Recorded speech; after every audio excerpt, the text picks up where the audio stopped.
start sort of sending confetti and they'll give you loads of paper to deal with. Or, you know, if they're panicking, they'll send you some 300-page document you've got to wade through just to stall you. And they sent a 5-page document, I can't find it on here. But in all this, it's all this bullshit about the law and this, that, and the other. And then right in the middle of page 3, they actually said there are no contracts. So as far as I'm concerned, when I was reading that, that's the only sentence I'm interested in. That bit. Now, let me explain why. It has to be wet contracts. And the reason is this.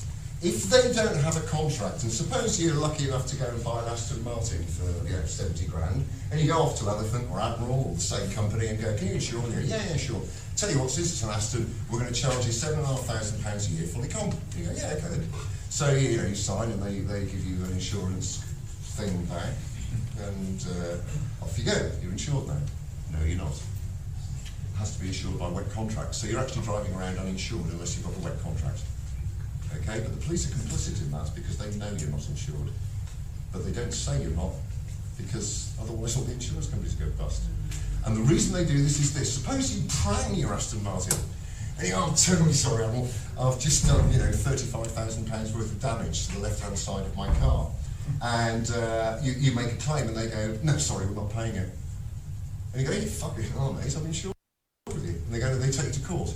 So what they do is what we do. They say, we're terribly sorry, we can't seem to find the contract, our copy. Could you send us a copy of yours? you don't have one. So what they do in court is they go, we're terribly sorry, it's a huge administrative copy, I do apologise, Judge. We're quite happy to give you his money back. And then they end up at break even, and you've got a car. And their argument to me that can't be done is we can't get the two parties in the same place at the same time. So I wrote back to them saying, that's bullshit. You send 2 copies that you've signed, your customers sign both, and they send one back. Then you're insured. And a mate of mine did this. He took out insurance for his car. He knew all about all this sort of stuff.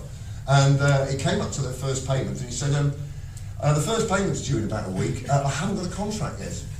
I said, oh yeah, you have it. He said, no.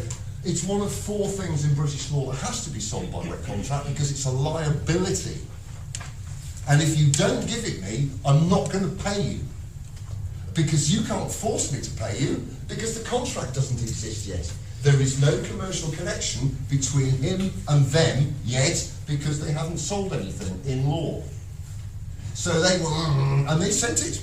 They sent 2 contracts, they signed, he signed both and sent one back. Now he's insured, and he's probably the only person in the country who is.